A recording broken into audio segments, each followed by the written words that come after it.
அறிவும் அனைவருக்கும் நமஸ்காரம். நாம் தற்போது பார்த்து கொண்டிருக்கின்ற வகுப்பு ஆத்ம போதம். பகவான் ஆதிசங்கரர் அருளிய பிரகரண கிரந்தத்திலே இந்த ஆத்ம போதத்தை பார்த்து கொண்டிருக்கின்றோம்.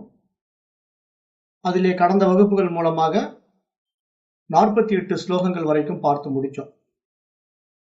கடைசியா 48வது ஸ்லோகம் பார்க்கும்போது என்ன பகவான் சொன்னார் அப்படின்னு பார்த்தா, இந்த நாம ரூபங்களை அப்பாற்பட்டு தன்னை ஆத்மாவாக நம்ப வேண்டும், நாம் பூரண ஆத்மா என்பதில் நாம் நிலையாக நிற்க வேண்டும் என்பதாக சொன்னார்.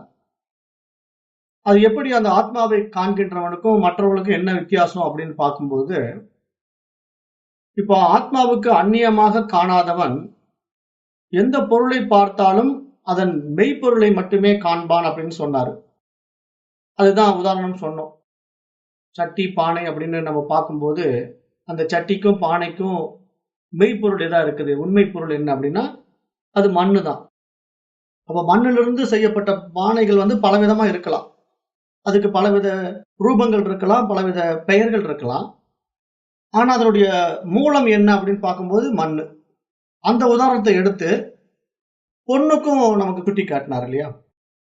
பொண்ணுங்கும் போது தங்கம் இருக்கு இல்லையா, அந்த தங்கம்ங்கிற ஒரு உலோகத்தை எடுத்து மோதிரம், நகை, வளையல் அப்படின்னு என்ன மாதிரி டிசைனா நம்ம செஞ்சு பல வடிவங்களை கொடுத்து பல பெயர்களை கொடுத்தா கூட அதனுடைய மூலம் என்ன அப்படின்னு பார்த்தா அது தங்கம், பொன். அப்போ ஒவ்வொன்றுக்கும் நம்ம அந்த மூலத்தை பார்க்கணும். அதுதான் ஆத்ம ஞானியினுடைய அழகு. ஆத்ம ஞானி என்ன பண்ணுவான்னா தன்னை ஆத்மாவாக பார்ப்பான். அப்படி பார்க்கின்றவன் பார்க்கப்படும் பொருட்களை எல்லாம் தன்னையே பார்ப்பான். அதுதான் மூலம். அதாவது அந்த மூலமாக ஆத்மா மட்டும் இருக்கிறது என்ற அந்த பேதமை இல்லாத அபேத நிலை, அதுதான் ஞானிகளுடைய நிலை. அவர்தான் ஜீவன் முக்தர்கள் அப்படின்னு நம்ம பார்த்தோம். அப்ப அந்த ஜீவன் முக்தருடைய லட்சணத்தை தான் இங்க மேலும் விளக்குகிறார் பகவான் ஆதிசங்கரர். அந்த ஜீவன் முக்தர்கள் எப்படியெல்லாம் இருக்க வேண்டும் என்பதாக சுட்டி காட்டுகிறார். அப்ப அதுலதான் நம்ம பார்க்கும் பார்வை என்பது கூட நேற்று சொன்னார். நம்ம பார்க்கிற அந்த பார்வை திருஷ்டி, பேத திருஷ்டி, அபேத திருஷ்டி அப்படின்னு 2 விதமான திருஷ்டியை பத்தி பேசினார். அப்புறம் ஊனக்கண், ஞானக்கண் அப்படின்னு சுட்டி காட்டினார். ஏன்னா ஊனக்கண்ணுங்கிறது சாதாரண மனிதன் புறத்திலே பார்க்கின்ற விசை சுகங்களிலே சிக்கிக்கொண்டு அவைகளை உண்மை என்று நம்புவது ஊனக்கண். ஆனால் உண்மையில இறைவன் மட்டும் இருக்கிறான், வேறு எதுவும் இல்லை என்று தெரிந்து கொள்வது ஞானக்கண். அப்ப அந்த இறைவன் மட்டும் எப்படி இருக்கிறான் அப்படின்னா தூய அறிவாக இருக்கிறான் என்ற ஞானம். ஏன்னா இறைவன் இருக்கிறான்னு சொன்ன உடனே நாம் ஏதோ ஒரு உருவத்துக்குள்ள போய் கற்பனை பண்ணிக்கிட்டு அந்த உருவத்தில் இருக்கிறான், இந்த உருவத்தில் இருக்கிறான், சண்டை சச்சரவில் ஈடுபட்டு இருக்க கூடாது. ஏன்னா இங்க ஆத்ம ஞான விஷயத்துக்குள்ள வர்ற நம்மை போன்ற ஆத்ம சாதகர்களுக்கு ஒன்றே ஒன்றுதான் இருக்கிறது, அது தூய அறிவாகிய ஆன்மா. அவ்வளவுதான். அந்த ஒரு புரிதலோட நம்ம இருக்கணும். மற்றபடி இந்த உருவத்துல வரக்கூடிய இறைவன் சிறந்தவர், அந்த உருவத்தில் வரக்கூடிய இறைவன் தாழ்ந்தவர் அப்படின்லாம் கம்பாரிசன் பண்ணிட்டு உருவ வேறுபாடுகள்னால சண்டை சச்சரவில் ஈடுபட்டு கொண்டு அப்புறம் அதுலயும் மதங்கள் அளவுக்கு பிரிச்சு பார்த்துக்கிட்டு அப்படி போகக்கூடிய அஜ்ஞானம் எல்லாம் இந்த ஊனக்கண் இருக்கிறவர்கள் செய்கின்ற காரியம். ஏன்னா அவருடைய பார்வை எல்லாவற்றையும் வேத புத்திகளே பார்த்து கொண்டிருக்கும், பிரிச்சு பிரிச்சு பார்க்கிற அந்த புத்தி. அப்ப அவர்கள் தான் இந்த மாதிரி எல்லாம் ஈடுபட்டு கொண்டு சண்டை சச்சரவில் இருந்து கொண்டு விவகாரங்களுக்குள்ளே விசேஷ சுகங்களிலே மாட்டிக்கொண்டு இருப்பார்கள். ஆனால் ஞானியினுடைய பார்வையிலே, ஞான கண் அடைந்தவனுடைய பார்வையிலே இங்கு எல்லாம் பிரம்மமயம் என்பதாக தெரியும். அந்த தூய அறிவு தான் எல்லாவற்றிலும் பிரகாசித்துக் கொண்டிருக்கின்றது என்பதும் புரியும். அப்படி இருக்கின்றவனுக்கு அங்கு பிரித்து பார்க்கின்ற இருமைகள் இருக்காது. அவன் தான் ஞானி. அந்த இருமைகள் அற்ற நிலையிலே அந்த ஞானிக்கு மட்டும்தான் ஆத்ம தரிசனம் உண்டாகின்றது. வேற யாருக்கும் அந்த ஆத்ம தரிசனம் உண்டாகாது. ஏன்னா ஆத்ம தரிசனம்ங்கிறது தன்னை தான் அனுபவமாக்குகின்ற ஆனந்த அனுபவம். அது தன்னில் தானாய் தன்மயமாய் தனித்துவமாய் இருக்கின்ற அந்த பேரானந்த பெருநிலையை எல்லாவற்றிலும் கண்டு ஆனந்தம் அடைவது, அதுதான் ஞானிகளுடைய நிலைப்பாடு. அப்ப இங்க பிரிச்சு பார்க்கறதுக்கு ஒண்ணுமே இல்லை, எல்லாம் பிரம்மமயம் அப்படின்ட்டு பார்க்கும் இடமெங்கும் நீக்கமர நிறைந்திருக்கின்ற சச்சிதானந்த பொருளை உணர்ந்து கொள்வதுதான் இங்க ஞானம், சச்சித்தானந்தம், பிரம்மம் என்பதாகலாம் சாஸ்திரம் சுட்டி காட்டுது. அப்ப அந்த பார்வை உள்ள பொருளை உள்ளதாக பார்க்கும் பார்வை. அதனால் தன்னை உணர்ந்து அனுபவிக்கும் ஞானிக்கு ஆத்மா ஒன்றை தவிர வேறு எதுவுமே புலப்படாது. இருக்கும் அந்த ஒன்றே பலவாக தெரிவதால் அவன் அவற்றில் தன்னை பார்த்து தெளிகின்றான் என்பதாக கடந்த 48வது ஸ்லோகத்திலே சுட்டிக்காட்டினார். இப்ப இன்றைக்கு 49வது ஸ்லோகத்தை பார்க்கலாம். ஜீவன் முக்தஸ்து தத் வித்வான் பூர்வாபாதி குணான் ஜஜே சச்சிதானந்த ரூபத்வாத் பவேத் பிரம்மர கீட்டவத். இங்க ஒரு உதாரணத்தோடு விளக்கிறார். தன்னுடைய உண்மை சுரூபத்தை உணர்ந்து ஜீவன் முக்தனான சிறப்பை அடைந்தவன் தனக்கு முன்பு இருந்த உடல், மனம், புத்தி போன்ற உபாதிகளையும் சத்துவம், ரஜஸ், தமஸ் என்ற 3 குணங்களையும் நீக்கிவிட்டு தன் சொரூபமான சச்சித் ஆனந்த நிலையை அடைகின்றான். அந்த சச்சித் ஆனந்த நிலையை அவன் எப்படி அடைகின்றான்? வண்டினால் கொட்டப்பட்ட புழு வண்டாகவே ஆவது போல அவனது உண்மை நிலையில் அவன் இருக்கின்றான் என்பதாக இந்த 49வது ஸ்லோகத்திலே சுட்டி காட்டுகின்றார். அதுதான் சொல்றார், சச்சிதானந்த ரூபத்வாத் பவேத் பிரம்மர கீட்டவத். அந்த கீட்டவத் அப்படின்னா அந்த குளவி, அந்த வண்டு. அந்த வண்டு என்ன பண்ணுது? ஒரு புழுவை போய் கொட்டிக்கிட்டே இருக்கும். அது நம்ம ஏற்கனவே ஓமானம் கைவல்ய நவநீதத்திலே பார்த்துருக்கிறோம். எல்லா மகான்களும் இதை ஒப்பிடுவாங்க. ஏன்னா எல்லாரும் ஒரே ட்ரெடிஷனா தானே படிக்கிறாங்க. இப்ப இந்த வேதாந்த சாஸ்திரத்துக்குரிய இத்தனை ஓமானங்களும் மிகப்பெரிய ரிஷிகளால் கொடுக்கப்பட்டது. ஒரு சாதாரண பாமரனாலாம் இந்த மாதிரி ஒரு விளக்கத்தை சொல்லவே முடியாது. ஏன்னா அந்த ஆத்ம ஞானிகள் அப்படிப்பட்ட ஒரு அரிய விஷயங்களை சமுதாயத்துக்கு கொடுக்கறதுக்காக அவர்களுடைய மொழியிலே அதை மூல மொழியான சமஸ்கிருதத்திலே கொடுத்தார்கள்.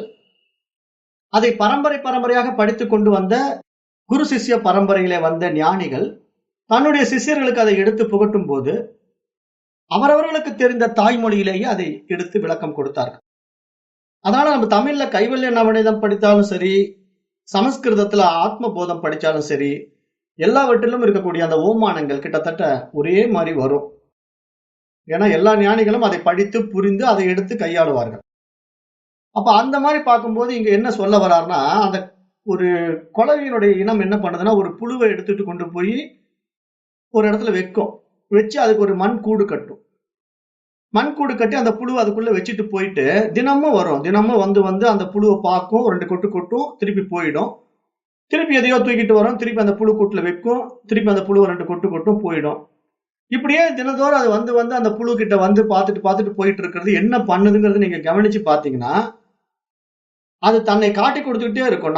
நான் அப்படின்னு காட்டி கொடுத்துட்டே இருக்கும். அந்த புழு அதை பார்த்துக்கிட்டே இருக்கும். அப்ப அந்த புழுவுக்கு என்னன்னா, நான் இந்த இனத்தை சேர்ந்தவன் போல் இருக்கு, இந்த வண்டு இனத்தை சேர்ந்தவன் போல் இருக்கு, இந்த குளவி இனத்தை சேர்ந்தவன் போல் இருக்குங்கிறது அதை புரிஞ்சுக்கிட்டு நாளடைவில் அது என்ன ஆகுதுன்னா, அந்த புழு அந்த குளவியாகவே மாறுது. அதுதான் இங்க விசேஷம். ஏன்னா இங்க இயற்கையினுடைய படைப்புல நீ எதுவாக நினைக்கின்றாயோ அதுவாகவே ஆகின்றாய் அப்படிங்கிற அந்த மனப்பாங்கு தான் இங்க எல்லாவற்றையும் மாற்றி காட்டுகிறது. பஞ்சபூதத்தினுடைய அமைப்புல அப்படித்தான் மாற்றி காட்டும். அது இயற்கையினுடைய நியதியும் அப்படித்தான் கொடுக்கப்பட்டிருக்கு. ஏன்னா இயற்கை எதை விரும்புகிறாயோ அதுவாகவே நீ ஆகின்றாய்ங்கிறது தானே சாஸ்திரம் சொல்ல வருது. அதுதானே பக்தியில தேவதைகள் எல்லாம் என்ன பண்ணுது, கையை ஆசீர்வாதம் பண்ற மாதிரி நம்ம கோயில் சிற்பங்கள் எல்லாம் பார்க்கிறோம். கோயில்ல வைக்கப்பட்ட சிலைகள் எல்லாம் பாத்தீங்கன்னா எல்லா தேவதைகளும் ஆசீர்வாதம் பண்ற மாதிரி இருக்கும். அந்த ஆசீர்வாதம் பண்ற அந்த முத்திரைக்கு என்ன பேருன்னா ததாஸ்து. நீ எதுவாக நினைக்கின்றாயோ அதுவாகவே ஆகின்றாய், ஆகுவாய் அப்படிங்கிற மாதிரி ஒரு ஆசீர்வாதம் பண்ற முத்திரை. அந்த மாதிரி எல்லா தேவதைகள் கிட்டையும் ஏன் அது இருக்கு அப்படின்னா, நம்முடைய எண்ணம் சார்ந்த வாழ்க்கை தான். நம்ம போய் தேவதைகள் கிட்ட முறையிடுறோம் அப்படின்னா நம்முடைய மனசுல இருக்கக்கூடிய கவலைகளை கொட்டி தீர்த்த உடனே நம்ம ரிலாக்ஸேஷன் ஆயிடுறோம். அதுக்குத்தான் உருவ வழிபாடு கொண்டு வரப்பட்டது. ஏன்னா நம்ம வேற யார்கிட்ட போய் சொல்ல முடியும்? நம்ம மனசுல இருக்கக்கூடிய பிரச்சனைகள், கவலைகள் இதெல்லாம் நமக்கு தெரிந்தவர்கள்ட்ட சொல்லலாம். நமக்கு ரொம்ப வேண்டியவங்க நம்மளாலேயே அவங்களும் சிரமப்பட்டுக்கிட்டு இருக்கும்போது அவங்களுக்குள்ளேயே அந்த கருத்து பரிமாற்றம் ஒரு பெரிய ரிலாக்ஸேஷனை கொடுக்காது. எப்படி அதுக்கு உதாரணம் சொல்லலாம் அப்படின்னா, இப்போ ஒரு வீட்டுல கணவன் மனைவி இருக்கிறாங்க, 2 பேரும் ஒரு பொருளாதார சிக்கல், குடும்பத்துல ஏதோ நோய்வாய்ப்பட்ட பிரச்சனை, இது மாதிரி ஒரு சூழல்ல அவங்க இருக்கிறாங்கன்னா, அவங்க ஒருத்தருக்கு ஒருத்தர் என்னதான் ஆறுதலா இருந்தாலும், அந்த மன வருத்தத்தை அவங்களுக்குள்ள கொட்டிக்கிட்டாலும் அதுல ஒரு பெரிய ரிலாக்சேஷன் கிடைக்காது. ஏன்னா அவங்களுக்குள்ளேயே அந்த பிரச்சனை அப்படியே ஓடிக்கிட்டு இருக்கும். அப்ப அவங்க என்ன பண்ணுவாங்க, தனக்கு ரொம்ப வேண்டியவங்க கிட்ட போய் இந்த பிரச்சனையை சொல்லி கொட்டுனா, அவர் அதை கேட்டு ஆறுதல் வார்த்தை 2 சொன்னாங்கன்னா, அவங்களுக்குள்ள ஒரு திருப்தி, ஒரு மன அமைதி வர்றதை நம்ம பார்க்கிறோம். அது மாதிரி ஒரு உண்மையான வெல் விஷர் நமக்கு இருக்காங்களா அப்படின்னு தேடி போய் நம்ம குடுக்குற அளவுக்கு இன்றைய காலகட்டத்துல இல்ல. அன்றைய காலகட்டத்துல இருந்தாங்க. இன்றைய காலகட்டத்துல எல்லா மனிதனுமே சுயநலம் ஆயிடுச்சு. தான் வாழ்ந்தா போதும், மற்றவன் எப்படியோ நாசமா போனா எனக்கு என்ன அப்படிங்கிற மென்டாலிட்டி வந்ததுனால தான் இத்தனை கலப்படம், பொருளாதாரத்துல மக்கள் இவ்வளவு வேகமா முன்னேறுவதற்கான காரணம். நான் மட்டும் தான் முன்னேறணும், மத்தவன் எப்படி போனா என்ன அப்படிங்கிற அந்த கீழ்த்தரமான மனசு. அது எல்லா துறையிலயும் வந்துருச்சுல்ல. நம்ம தான் பார்க்கிறோம்ல. விவசாயத்தையும் எடுத்துக்கிட்டீங்கனாலே அங்கேயே என்ன பண்றான்? எல்லா கலப்படமும் பண்றான். அப்புறம் அத சாப்பிடுறவனும் பல நோய்வாய்ப்படுறான். அதுக்கு மருந்து தயார் பண்ற கம்பெனிகளும் நம்மள வச்சு நெறைய மருந்துகள குடுத்து, அவங்களும் மருந்து விற்பனை பெரிய லெவல்ல விநியோகம் பண்றாங்க. அப்ப எல்லா பக்கமும் பிசினஸ் மைண்ட் வந்துட்டதுனால, இன்றைக்கு மனித இரக்கம் இல்லாம போச்சு. யார்கிட்டயும் இரக்கமே இல்ல. எப்படியோ எவன் எப்படி போனா என்ன? நாம நல்லா இருந்தா போதும் அப்படிங்கிற மென்டாலிட்டி வந்துட்டதுனால, இன்றைக்கு நம்ம யார்கிட்டயும் போய் சொல்ல முடியாது. அந்த மாரி ஒரு காலகட்டம் இன்றைக்குன்னு இல்ல, அன்றைய காலத்திலிருந்தே இருந்ததுனால மகான்கள் என்ன பண்ணிட்டாங்கன்னா, இந்த மாரி மனிதர்கள் புலம்பிக்கிட்டு இருப்பாங்களே, இவங்களுடைய புலம்பல தீர்க்கறதுக்கு ஒரு தெய்வ விக்கிரகத்தை வச்சுட்டு அங்க போய் புலம்ப சொல்லிடலாம் அப்படின்ட்டு தான் இந்த கோயில்கள் எல்லாம் உண்டாக்கப்பட்டது. அப்ப இந்த கோயில்கள்ல போனா நம்மளுடைய கஷ்டங்கள் நம்ம எடுத்து சொல்லி புலம்பி ஆறுதலா 2 வார்த்தை பேசிட்டு வந்துட்டோம்னா, அந்த பகவான் எப்படியும் நமக்கு நல்லது செஞ்சுடுவாரு அப்படிங்கிற நம்பிக்கையோட வரோம் இல்லையா? அந்த மனசே நமக்கு என்ன பண்ணுது? அந்த பிரச்சனையிலிருந்து நமக்கு ஒரு விடுதலை குடுத்துரும். அப்ப இது எல்லாம் ஒரு மனம் சார்ந்த விஷயமாகத்தான் நம்ம எல்லாவற்றையும் பார்க்கிறோம். அதுதான் நேற்றைய ஸ்லோகத்திலையும் பார்த்தோம். ஒருத்தன் எவ்வளவுதான் சொத்து சுகம் வச்சுக்கிட்டு பணக்காரனா இருந்தாலும், தன்னை ஏழைன்னு நினைச்சிட்டா, அவன் ஏழையாகத்தான் இருப்பான். அவன் பணக்காரனாக வாழ முடியாது. ஏன்னா அவனுடைய மென்டாலிட்டியே அப்படி மாறிடுச்சு. தான் ஏழைங்கிற மைண்ட் செட்ல வந்துட்டான்னா, அவன் பணக்காரனா வாழ முடியாது. அப்ப அந்த மனம் போல் தான் வாழ்வு. மனம் எப்படியோ அப்படித்தான் அவனுடைய வாழ்க்கை. அதுதான் மகான்கள் ரொம்ப சுட்டிக்காட்டிட்டே வராங்க. இங்கேயும் அதுதான் சொல்றாரு. எதுக்கு சொல்ல வர்றாருன்னா, அந்த புழுவையும் ஒரு குளவியையும் வச்சு நமக்கு புரிய வைக்கிறாரு. அப்ப தினமும் அந்த குளவி போய் அந்த புழுவ கொட்டி, கொட்டி அந்த குளவியானது போய் பழகுறதுனால, அந்த புழு அந்த குளவிய பார்த்து, பார்த்து அதுவாகவே மாறி விடுவது போல, இங்கு ஆத்ம சாதகன் என்ன செய்யணும் அப்படின்னா, தனது உண்மை சொரூபத்தை இது போன்ற ஆத்ம ஞான பாடங்களை படித்து புரிந்து கொண்ட பிறகு, தன்னுடைய சொரூபத்தை உணர்ந்து கொண்ட பிறகு, எப்பொழுதும் அந்த ஆத்ம தியானத்திலேயே இருக்க வேண்டும். தன்னுடைய ஸ்புரணத்திலேயே நான் அப்படிங்கிற தன்னுடைய ஸ்புரணத்திலேயே இருக்கணும். அந்த ஸ்புரணம் எப்படி இருக்கணும்னா, இந்த உடல் மனம் கடந்து நான் அந்த அறிவாக இருக்கிறேன், அந்த உணர்வாக இருக்கிறேன், அந்த ஆத்மாவாக இருக்கிறேன் அப்படிங்கிற புரிதலோட நாம அகம் பிரம்மாஸ்மிங்கிற அந்த நிலையிலேயே நிக்கணும். அந்த உணர்விலேயே நிக்கணும். அதுதான் இங்க ஆத்ம தியானம்னு சொல்லப்படுது. வேதாந்த சாஸ்திரம் சொல்லக்கூடிய ஒரு பயிற்சி, ஒரு முயற்சி அப்படின்னு எடுத்துக்கிட்டா, தன்னை தான் அறிந்து தன்மயமாய் நிற்கின்ற அந்த திட ஞானத்திலேயே நிலை பெறுவது. அதுதான் சாஸ்திரத்தினுடைய முடிந்த முடிவு கூட. ஏன்னா எல்லா வேதாந்த சாஸ்திரமும் 3 வழிமுறைகளை நமக்கு சொல்லுது. நம்ம ஏற்கனவே ஆரம்பத்துல பார்த்தோம். சிரவணம், மனனம், நிதித்தியாசனம் அப்படின்ட்டு. ஃபர்ஸ்ட் இது மாதிரி பாடத்திட்டங்களை காதுகளால் கேட்பது சிரவணம், அவ்வாறு கேட்டவற்றை பற்றி தெளிந்து கொள்வது மனனம், அவ்வாறு தெளிந்த விஷயத்திலே நிலையாக நிற்பது நிதித்தியாசனம்.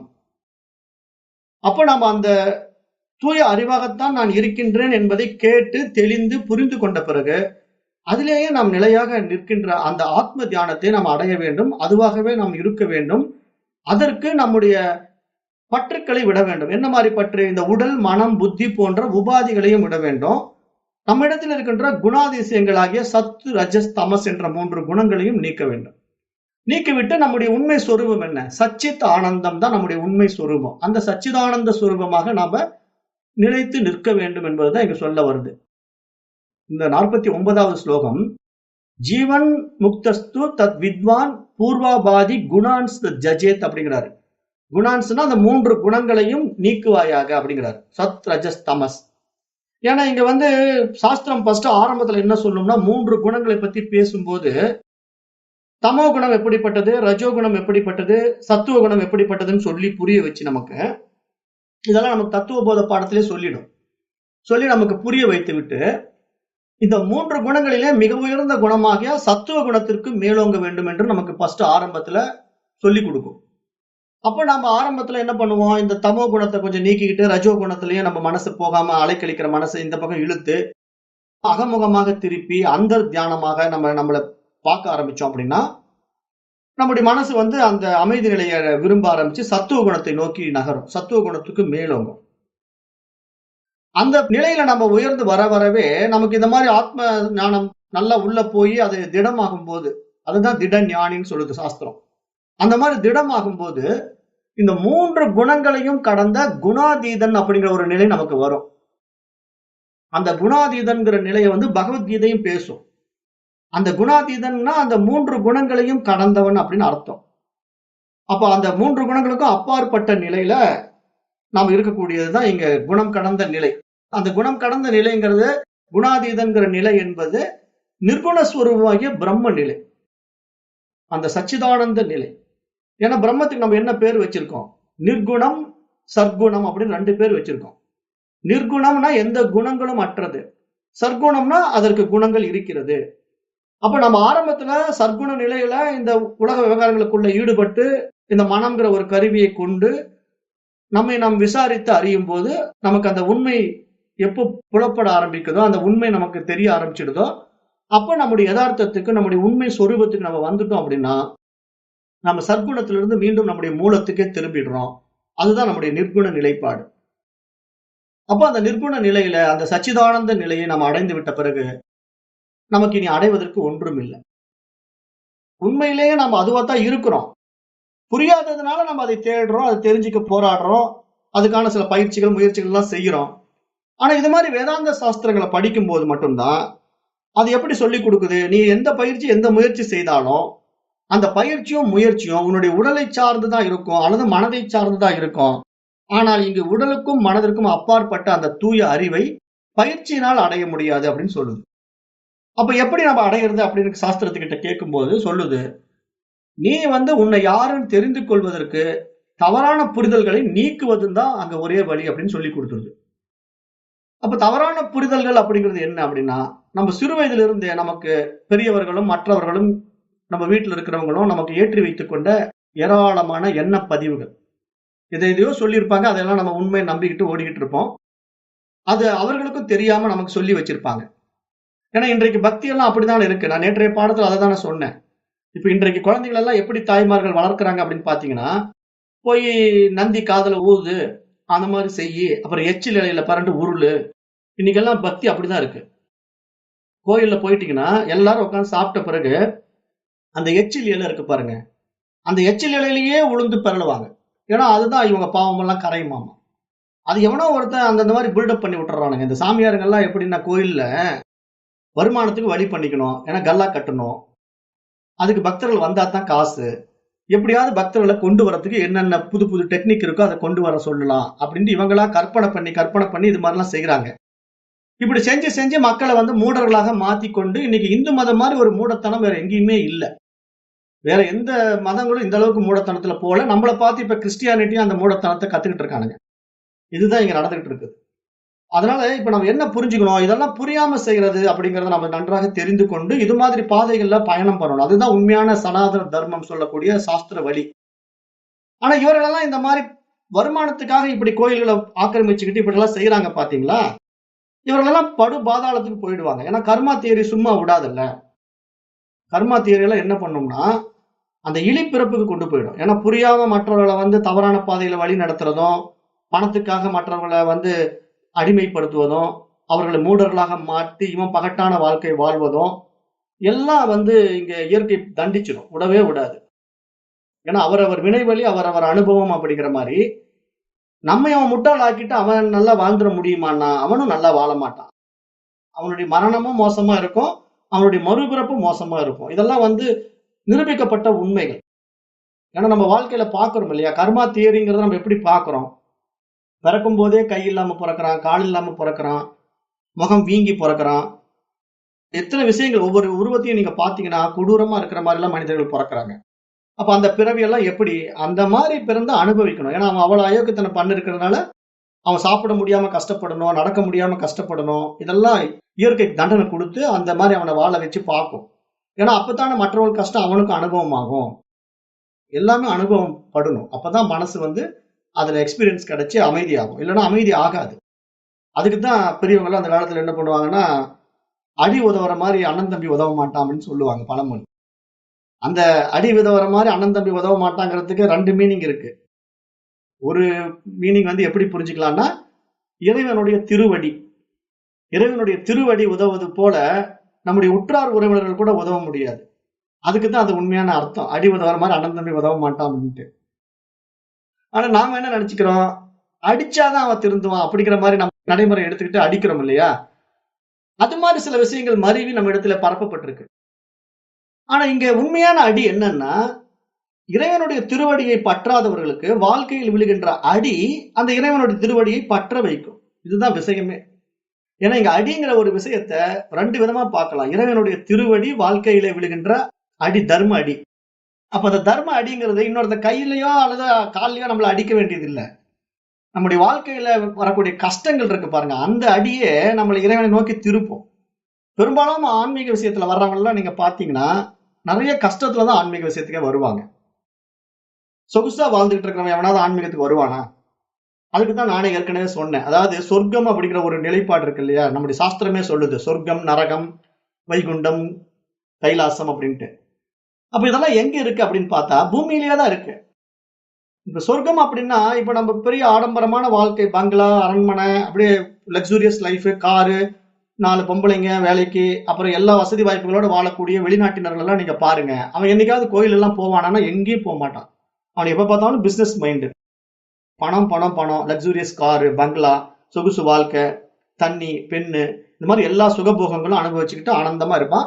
கடவுளை பற்றி அவனுக்கு சிந்திக்கிறதுக்கு நேரமே இருக்காது. அப்படி ஒண்ணு இருக்கான்னு கேட்பான். நீங்க அவன்கிட்ட போய் பேசுனீங்கன்னா அப்படி ஒண்ணு இருக்கா? எனக்கு அப்படிலாம் ஒண்ணும் தெரியலையே, நான் நல்லா தானே இருக்கிறேன், அதெல்லாம் நான் பார்க்க வேண்டிய அவசியமே இல்லம்மா. ஏன்னா அவன் அந்த மாதிரி ஒரு சூழ்நிலைக்கு தள்ளப்பட்டதுனால அவன் அங்க வாழ்றான். அப்ப அந்த சொர்க்க வாழ்க்கைக்கு ஏன் அவன் அங்க போறான் அப்படின்னா, அது புண்ணிய கர்மா ஆக்டிவேட் ஆகி அவன் அங்க கொண்டு போய் விட்டுருக்கு. அதனால அவன் அந்த வாழ்க்கையை வாழ்ந்துட்டு இருக்கிறான். அந்த புண்ணிய கர்மா தீர்ந்த பிறகு அவன் என்ன பண்ணுவான்னா, மீண்டும் அந்த நரக வாழ்க்கைக்கு வருவான். அது எங்க பிறக்கிறான், எப்படி பிறக்கிறான் நமக்கு தெரியாது. அவரவர் வினைவழி, அவரவர் அனுபவம். அப்ப இதெல்லாம் நம்ம பார்க்கும்போது, இந்த மாதிரி நம்ம விஷயங்களை உள்வாங்கி ஒரு தெளிவுக்கு வந்துட்டா, அனாவசியமான விஷயங்களுக்குள்ள, மூடத்தனமான விஷயங்களுக்குள்ள போகாம, நமக்கு சாஸ்திரம் என்ன சொல்லுதோ அதன்படி நம்ம வாழ்றதுதான் இங்க சரியா இருக்க முடியும். உண்மையா சாஸ்திரம் சொல்றது இதுதான் சொல்லுது. ஆனா இடைச்செருகல்கள் நிறைய மக்களிடத்துல செருகப்பட்டு, அதுதான் முக்கியத்துவம் கொடுக்கப்பட்டு, இன்றைக்கு பெரும்பாலும் கோயில்கள்ல இந்த கோயில் அர்ச்சகர்களும் பூஜாரிகளும் தான் மக்களை குழப்புறாங்க. ஏன்னா அவர்களெல்லாம் சாஸ்திரம் படிக்கிறது இல்ல, பணத்துக்காக பூஜைக்கு வந்துடுறாங்க. பணம் சம்பாதிப்பதற்காக அந்த கோயில் வேலைகளை எடுத்துக்கிறாங்க. கோயில் குருக்களாக இருக்கிறவங்க கூட என்ன பண்றாங்க, அது மூலமா ஏதாவது ஒரு யாக யக்னங்கள் செஞ்சா ஒரு கலெக்ஷன் பார்க்கலாம் அப்படின்ட்டு அதுக்கு போட்டி வேற. இன்னைக்கு அரசாங்கம் நியமிக்கப்பட்ட அந்த கோயில் குருக்களுக்கு எவ்வளவு போட்டி, சண்டை, சச்சரவு அப்படி போயிட்டு இருக்கு இல்லையா? அப்புறம் நாமளே பாக்குறோம் இல்லையா, கோயில்களுடைய அர்ச்சகர்களுடைய நிலைப்பாடெல்லாம் பாக்குறோம் இல்லையா? அப்ப நீங்க ரொம்ப டெப்த்ல யோசனை பண்ணி பாருங்க, ஏன் அவன் அவளை கஷ்டப்படுறான்? இயற்கை இறைவனுக்கு தான் அவன் சேவை செய்யறான். அப்ப இறைவனுக்கு சேவை செய்யறவன் இன்பமாக எல்லாம் வாழ வேண்டும். நம்ம நடைமுறையில பார்த்தா ஒவ்வொரு அர்ச்சகரும் கஷ்டப்படுறதையும் நம்ம பாக்குறோம் இல்லையா?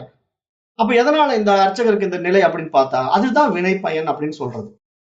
ஏன்னா இன்னொருத்தர் வாழ்க்கையை கெடுத்து தான் வாழ ஆசைப்படும் போது இயற்கை அதை தண்டிச்சிடும், விடாது. அவர்களை துன்புறுத்தி பார்க்கும், ஏதேனும் ஒரு வகையில் துன்புறுத்தி பார்க்கும். அந்த துன்பம் என்பது அந்த அர்ச்சகர் அவர்களுக்கு தனக்கே வர வேண்டும் என்பது கிடையாது. தன்னுடைய குழந்தைகளுக்கோ தன்னுடைய குடும்பத்தாருக்கோ வந்தாலே அவன் பாதிக்கப்படுவான். அதனால பெரும்பாலான குடும்பத்துல பாத்தீங்கன்னா அவர்களோட குழந்தைய ஊனமாக பிறக்கும். நிறைய பேருக்கு குழந்தைய பிறக்காது. இதெல்லாம் என்ன காரணம்? பாவ கர்மாக்கள். ஏன்னா இங்க வாரிசே இல்லாம போயிடும், அவனோட முடிஞ்சது அந்த வாழ்க்கை, அவ்வளவுதான். ஏன் இதெல்லாம் அப்படி நடக்குதுன்னா, இது ஜெனரேஷன் வராம அந்த இயற்கை தடுத்துடும். ஒருத்தருக்கு வாழ்க்கைங்கிறது எப்படின்னா, வாழையடி வாழை வம்சம் அப்படின்னு பெரியவங்க அந்த காலத்துல சொல்லியிருக்கிறாங்க இல்லையா? இல்லற தர்மம்ங்கிறது எப்படின்னா, இல்லறம் அல்லது நல்லறம் அன்று அப்படின்னு ஔவையார் சொல்லுவாங்க. அந்த இல்லற தர்மம்ங்கிறது என்னன்னா, வாழையடி வாழையாக எப்படி குரு பரம்பரை வருதோ அது மாதிரி ஒருத்தருடைய தர்ம வாழ்க்கை வாழுகின்ற இல்லறத்தானுக்கும் அந்த பரம்பரை தொடர வேண்டும். அப்பதான் அது வாழையடி வாழையாக வரும்போது அந்த பரம்பரை போயிட்டு இருக்கும். அவர்கள் இவர் இந்த வம்சத்தை சேர்ந்தவரப்பா, இந்த குடும்பத்தை சேர்ந்தவரப்பா அப்படின்னு நம்ம சொல்றோம் இல்லையா? அதுக்கு தான் ஒரு அடையாளம். ஏன்னா அன்றைக்கு எல்லாம் அப்படிதான் வாழ்ந்தாங்க. இன்றைக்கு தான் அந்த வம்சாவளி என்னன்னு தெரியறது இல்ல. அவன் எப்படி பிறந்தா நமக்கு என்னங்கிறோம். அப்புறம் நிறைய பிறப்புமே இன்னைக்கு மாறி போயிடுச்சு. இன்னைக்கெல்லாம் ஜெனரேஷன் கேப் விழுந்துருச்சு நிறைய. நான் சொல்றது அந்த முறையாக வாழுகின்ற தர்ம வாழ்க்கையை பத்தி பேசுறேன். இப்ப இன்றைக்கு கலாச்சார சீர்கேட்டுல வாழ்ற வாழ்க்கையை நான் பேசல. தர்ம வாழ்க்கையை பத்தி பேசுறேன். அப்ப அந்த தர்ம வாழ்க்கையில தர்மப்படி வாழுகின்றவர்களுக்கு எல்லா செல்வமும் கிடைச்சிடும். சந்தான லட்சுமி முதல் கொண்டு கிடைச்சிடும். ஏன்னா அஷ்ட லட்சுமிகள் வேணும் இல்லையா நமக்கு? சந்தான லட்சுமினா என்ன? குழந்தை பாக்கியம். அப்ப இது மாதிரி எல்லாவற்றையும் இறைவன் ஏன் கொடுக்கணும் அப்படின்னா, அவர் வினைவழி அவர் அனுபவம்ங்கிற போது அவன் நல்லது செஞ்சிருந்தானா அந்த நல்லதுக்கு உண்டான புண்ணிய கர்மா அவனுக்கு கொடுத்தே ஆக வேண்டும். கெட்டது செஞ்சிருந்தானா அந்த கெட்டதுக்கு உண்டான பாவ கர்மா அவனுக்கு கொடுத்தே ஆக வேண்டும். அந்த அடிப்படையிலே அவர்களுடைய குடும்பம் நல்ல விதமாக வாழ்வதும் சீர்கேடை அடைவதும் அவர்கள் வினைவழி என்பது புரிந்து கொள்ள வேண்டும். அப்ப இந்த வினைவழி ஏன் உண்டாகின்றதுன்னா அவர்கள் மனம் சார்ந்த வாழ்க்கை. தான் மட்டும் வாழ்ந்தால் போதும், மற்றவன் எப்படி போனா என்ன அப்படிங்கிற அந்த எகத்தாளமான வாழ்க்கை. அது என்ன பண்ணுதுன்னா அவர்களை கீழ்நிலை பிறவிகளில் பிறக்க வச்சிடுது, மேலும் கஷ்டத்தை அனுபவிக்க வச்சிடுது. அதனால இங்க ஆதிசங்கரர் என்ன சுட்டி காட்டுறாருன்னா, நீ எதுவாக நினைக்கின்றாயோ அதுவாகவே ஆகின்றாய். அப்ப உன்னுடைய எண்ணம் எப்படியோ அதுவே, உன் மதி எதுவோ உன் கதி அதுவே. அப்ப மதிங்கும் போது நம்ம கெட்ட புத்தி இருக்கிறோம், மற்றவனை அழிச்சு வாழணும், மற்றவனுடைய வாழ்க்கையை நம்ம அவனை எப்படியாவது கீழே இறக்கிட்டு நான் முன்னேறினா போதும்னு நினைக்கிறான் பாத்தீங்களா? அந்த மதியானது என்ன பண்ணுதுன்னா, அந்த கெட்ட மதி அவனைத்தான் அந்த நிலைக்கு கொண்டு போயிடுது. அவனை சார்ந்தவர்கள் அந்த நிலைக்கு கொண்டு போயிடுது. அது அவனுக்கு புரிகிறது இல்லை. ஏன்னா அவன் என்ன நினைக்கிறான், இன்னொருத்தர் அழிச்சு நான் வாழ்றேன்னு நினைக்கிறான். ஆனா அவனே அவன் குடும்பத்தையும் சேர்த்து அழிச்சிடறான் அப்படிங்கிறத அனுபவத்துல நம்ம பார்த்துக்கிட்டு இருக்கிறோம். அதுதான் இங்க உண்மை நடைமுறை வாழ்க்கை என்பதையும் நம்ம புரிந்து கொள்றதுதான் இங்க மகான்கள் சுட்டிக்காட்டி, அப்ப நீ எதுவாக நினைக்கின்றாயோ அதுவாகவே ஆகின்றாய்ங்கும் போது நீ ஜாக்கிரதையாக இருக்க வேண்டும் இந்த மாதிரி விஷயத்துல. அப்போ நீ விஷய சுகங்களை விட்டு விடு, உனது உண்மை சொரூபத்தை உணர்ந்து கொள். நீ யாருங்கிறத தெரிஞ்சுக்கிட்டீங்கன்னா, இந்த மாதிரி பாடத்திட்டங்கள்ல உன்னுடைய யதார்த்தத்தை உன்னுடைய சொரூபத்தை நீ புரிந்து கொண்டாயானால் நீ அடைய வேண்டியது என்ன? அந்த தன்னுடைய இயல்பிலே தன்னுடைய சொரூபத்திலே நிற்பதுதான் நீ அடைய வேண்டியது. உன்னுடைய யதார்த்தத்திலே நீ எப்பொழுதும் நின்று பழகு, உன்னுடைய சொரூபத்திலே நின்று பழகு. அப்ப மற்ற விஷயங்களாகிய உடல் பற்று, மனம், புத்தி போன்ற விஷயங்களிலே நாட்டம் இல்லாமல் அந்த 3 குணங்களையும் கடந்த குணாதீத நிலையிலேயே நின்று விட வேண்டும் என்பதற்கு இந்த ஒரு குளவி புழு உதாரணத்தையும் காட்டி இங்க நமக்கு சுட்டி காட்டுறார். அப்ப இந்த மாதிரி நம்ம வாழும்போது இந்த 3 விஷயங்கள், அதாவது மனம், புத்தி, உடல் அப்படிங்கிற இந்த 3 விஷயங்களையும் நம்ம கடந்து விட வேண்டும். அடுத்தது நம்ம இடத்துல இருக்கக்கூடிய குணங்கள், சத்துவ குணம், ரஜோ குணம், தமோ குணம் என்ற 3 குணங்களையும் கடந்து விட வேண்டும். ஏன்னா சத்துவ குணம் அப்படிங்கிற ஒரு மேல்நிலைக்கு நான் வந்துட்டேன், நான் ரொம்ப பணிவா இருக்கிறேன், நான் சமுதாயத்துக்கு சேவை செய்யறேன், நான் நல்லது மட்டும் தான் செய்யறேன் அப்படின்னு ஒரு மென்டாலிட்டியில் நம்ம சத்துவ குணத்துல இருந்துட்டு செய்வது கூட அது ஒரு அகங்காரத்தின் வெளிப்பாடு தான். ஏன்னா எல்லாமே இந்த உடல் பற்று, இந்த மனசு மேல ஒரு அபிமானம் இருக்கும் போதுதான் இதெல்லாம் செய்ய வைக்கும். ஆனா இதெல்லாம் கடந்து அந்த ஜீவன் முக்த நிலையில இருக்கிறவனுக்கு இங்கு தான் செய்வது ஒன்றும் இல்லை, எல்லாம் அவன் செயல் என்பதாக தன்னை ஒப்படைத்து விடுகின்றான், தன்னை இழந்து விடுகின்றான் அதனிடத்தில. அதுக்கப்புறம் அந்த இயக்கமானது அதுதான் நடத்தும் அவனை, அதுதான் அவனை நடத்தி கொண்டு போகும். அவன் அங்க ஒன்றும் செய்வது கிடையாது. அவன் தான் இங்க ஜீவன் முக்தனாகவும் பார்க்கிறோம். அப்படிப்பட்ட ஜீவன் முக்தர்களை நம்முடைய நடைமுறை வாழ்க்கையில நம்ம பார்க்க முடியலன்னாலும் கேள்விப்பட்டிருக்கிறோம் இல்லையா? இன்றைக்கு அவர்கள் எல்லாம் யாரு? நம்முடைய வாழ்க்கையில பார்த்த ரமண பகவான் இருக்காரு, ராமகிருஷ்ண பரமஹம்சர் இருக்காரு, சமீபத்துல நம்ம இடத்துல வாழ்ந்து மறைந்த காஞ்சி மகா பெரியவர் இருக்காரு. அப்ப இந்த மாதிரி மகான்கள் எல்லாம் நம்முடைய வாழ்க்கையில நம்ம அனுபவத்துல பார்க்கிறோம். ஏன்னா அவங்க எல்லாம் ஜீவன் முக்தர்களாக வாழ்ந்து காட்டி நமக்கு நம்மை சரியான பாதையில அழைத்து கொண்டு சென்று அவர்கள் அந்த நிலையை காட்டிவிட்டு போய்விட்டார்கள். அப்ப இவர்கள் எல்லாம் எப்படி நடைமுறைக்கு வந்தார்கள், எப்படி வாழ்ந்தார்கள் அப்படின்னு நம்ம பார்க்கும்போது அவர்கள் சொல்லுகின்ற பாதையில நம்ம சரியானபடி பயணிக்கிறோமா அப்படிங்கறத நாம தான் விசாரணை செய்து பார்க்க வேண்டும். ஆனா நம்ம என்ன பண்றோம், அவர்கள் சொல்ற விஷயங்களை நம்ம உண்மையை எடுத்துக்காம நம்மளுடைய ஆசைகள் காரணமாக சில சடங்கு சம்பிரதாயங்களை உள்ள இழுத்து போட்டுக்கிட்டு இன்றைக்கும் பாத்தீங்கன்னா நிறைய பேரு இந்த மாதிரி வேதாந்த சாஸ்திரங்களை படிச்சுட்டும் இந்த விவகாரத்துக்குள்ளேயே சிக்கிக்கிட்டு இருக்கிறவங்களையும் நம்ம பார்க்கிறோம். ஏன்னா அது என்ன காரணம்னா ஆசைதான் காரணம். இங்க வேதாந்த சாஸ்திரத்துக்குள்ள வந்துட்டா இந்த விவேகம் என்ன சொல்லி கொடுக்குது அப்படின்னா, இங்க ஒண்ணுமே இல்லை, வெளிப்புறத்துல பார்க்கறதுக்கு ஒண்ணும் இல்லை. அங்க வெளிப்பார்வை கொண்டு செய்யப்படுகின்ற அத்தனை செயல்களும் மனதை வந்து புறத்திலே தான் எடுத்துக்கிட்டு போகும், அகத்துல திருப்பாது. அப்ப நம்ம அதை செய்யறேன், இதை செய்யறேன், நல்ல காரியம் பண்றேன், சமுதாயத்துக்கு சேவை செய்யறேன் அப்படின்னு என்ன செஞ்சாலும் நம்முடைய அக விழிப்பு என்ன ஆகும்னா உள்ள திரும்பாம புறத்திலேயே நாட்டம் போய் போய் மீண்டும் நம்மை வெளியே இழுத்துக்கிட்டு போயிடும். அப்ப நம்ம ஓரளவுக்கு இந்த மாதிரி பாடத்திட்டங்கள்ல வந்து அந்த புற நாட்டத்தை விட்டு அகநாட்டத்துக்குள்ள வந்து அந்தர்யாமியை நம்ம அனுபவம் ஆக்கிட்டோம்னு வச்சுக்கோங்களேன். அதுக்கப்புறம் இங்க நீங்க செயல் செய்யறது கிடையாது, உங்க செயல் கிடையாது, எல்லாம் அது உங்களை வச்சு செய்யும். அதுக்கப்புறம் இந்த உடல் இயங்கிட்டு இருக்கும். ஆனா அந்த இயக்கம் தனித்துவமான தன்னுடைய காரியத்துக்காக நடக்காது, இந்த சமுதாயத்துக்காக நடக்கும், இந்த உலகத்துக்காக நடக்கும். எப்படி நடக்கணும், நடக்க வேண்டும், அது எப்படி கொண்டு போகணுங்கிறதெல்லாம் அதுவே முடிவு செய்து அவர்களை அழைத்து செல்லும். இங்கு நாம் செய்வதற்கு ஒன்றும் இல்லை. அதுதான் என் செயலாவது ஒன்றும் இல்லை, எல்லாம் நின் செயலே அப்படின்னு மணிவாசக பெருமான் சரண்டரான மாதிரி இருக்கக்கூடிய அந்த நிலை. அந்த நிலை வந்து நம்ம சரண்டர்னு சொன்னாலும் அங்க இருமைகளற்ற நிலை. எல்லாம் நின் செயலேன்னு இங்க இவரை தன்னை இழந்து விடுகிறார். ஆனால் அந்த செயல் செய்பவன் யார்? ஈஸ்வரனா மாறிடுறான். அப்ப அவர் அந்த நிலைக்கு போயிடுறாரு. அப்ப அவர் அங்க இல்ல, தனியா இங்க மணிவாசக பெருமான் ஒருத்தர் இல்ல. அவர் ஈஸ்வர தன்மைக்குள்ள போய் இந்த உலகம் இயங்குறதுல தானும் ஒரு அங்கமாக அங்க அந்த இயக்கத்தோடு இயக்கமா கலந்துடுறாரு. அப்படி இருக்கின்ற அந்த நிலை என்ன ஆகுது? அவரை அந்த உயரிய அறிவு பரிமாணத்துக்குள்ள கொண்டு போய் இணைச்சிடுது. அப்புறம் அதுக்கப்புறம் அங்க பிரிச்சு எடுக்கிறதுக்கு அங்க ஒண்ணும் இல்லை. அதுக்குதான் நம்ம ஓமானம் எல்லாம் கடந்த பாடங்களை சொல்லும் போது என்ன சொன்னோம்? ஒரு உப்பு கட்டியை எடுத்து நீருக்குள்ள போட்டா அந்த கடல் நீரிலே கரைந்து விட்ட உப்பு கட்டியை மீண்டும் எப்படி பிரித்து எடுக்க முடியாதோ அது மாதிரி அந்த இறைவனோடு இரண்டரை கலந்து விட்டவனை மீண்டும் வெளியே எடுத்து பார்க்க முடியாது. ஏன்னா அவன் அதோட சங்கமம் ஆகிடுறான். அதுதான் இங்க யோகம் என்று பார்க்கப்படுகிறது. அப்ப அதனால இங்க நம்ம உடல் பற்ற முதல்ல விடணும். நம்ம மேல இருக்கிற அபிமானமே இந்த உடல் பற்று தானே, அந்த உடல் பற்றை முதல்ல விடணும். அந்த உடல் பற்றை விடுவதற்காக வாழ்ந்து காட்டிய மகான்களில பகவான் ரமண மகரிஷியும் ஒருத்தர். பகவான் ரமண மகரிஷியுடைய கையில ஒரு கேன்சர் வந்துடுது. அப்ப அந்த கேன்சரை வந்து அறுவை சிகிச்சை பண்ணணும்னு எல்லாரும் கேட்கறாங்க. அவர் வேண்டாம், இருக்கிற மாதிரி இருந்துட்டு போகுது அப்படின்னு சொல்றாரு. கேட்கல, சீடர்கள் எல்லாம் கேட்காம, அந்த சீடர்களா வந்ததுலயே நிறைய மருத்துவர்கள் இருக்காங்க, ஆங்கில மருத்துவர்கள் இருந்தாங்க.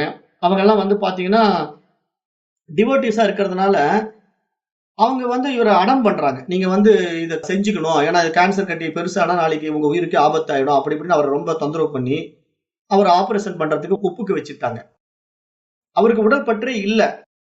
எனக்கு ஒண்ணுமே உடலே இல்லை, இந்த உடலுக்கு என்னப்பா, கட்டி இருந்தா என்ன, கட்டி இல்லாட்டி என்ன விட்டுருங்க அப்படின்னு கேட்கிறாரு. ஆனா இந்த ஆர்கனைசேஷன் ஆசிரமம் அப்படின்னு வந்துட்டாலே இது மாதிரி மகான்களுக்கு எல்லாம் தொந்தரவு தான். ஏன்னா இது மாதிரி வச்சுட்டாங்கனாலே, சிக்கிக்கிட்டாங்கனாலே அவங்கள வந்து இயல்பா இருக்க விட மாட்டாங்க, மக்கள் விட மாட்டாங்க. ஏன்னா அந்த மாதிரி ஒரு நிலைக்கு வந்துட்ட பிறகு சாப்பாட்டுக்கு வழி இல்லை அப்படின்னு ஒருத்த பணம் கொடுத்தான்னா இன்னொருத்தன் என்ன சொல்லுவான்? பாருங்க இவருக்கு பணம் வாங்குறாரு, இவர் போலிச்சாமியாரு அப்படிம்பா. அப்ப இது மாதிரிதான் இந்த சமுதாயம் வந்து பப்ளிக்ல போனாங்கன்னா பேரை கெடுத்து விட்டுரும். அது மாதிரி நிறைய பேர் இருக்கிறதுனால மகான்கள் ஒதுங்கி வாழ்றாங்க. ஏன்னா வர்றது போதும், நம்ம பிச்சை எடுத்து வாழ்ந்தா போதும், இங்க எதுவுமே வேண்டாம், ஆர்கனைசேஷனே வைக்கக்கூடாது அப்படின்ட்டு நிறைய மகான்கள் இருக்காங்க. இப்ப நமக்கு தெரிஞ்சது ராமகிருஷ்ண பரமஹம்சர், ரமணர் அப்படிங்கிற மாதிரி நம்ம பேசுறோம். மற்றவர்களெல்லாம் நமக்கு பெயர் தெரியாதனால நமக்கு அவங்கள பத்தி தெரியல. அதனால உலகத்துல அந்த மாதிரி சாமியார்களே இல்லையா அப்படின்னு நினைச்சிடக்கூடாது. கோடானு கோடி பேர்கள் இருக்கிறார்கள், நாம் பார்க்க முடியவில்லை, நமக்கு அது அனுபவம் ஆகவில்லை. ஏன்னா அவர்கள் இருந்த இடம் தெரியாமல் இருந்து கொண்டிருக்கிறார்கள், வாழ்ந்து கொண்டிருக்கின்றார்கள்.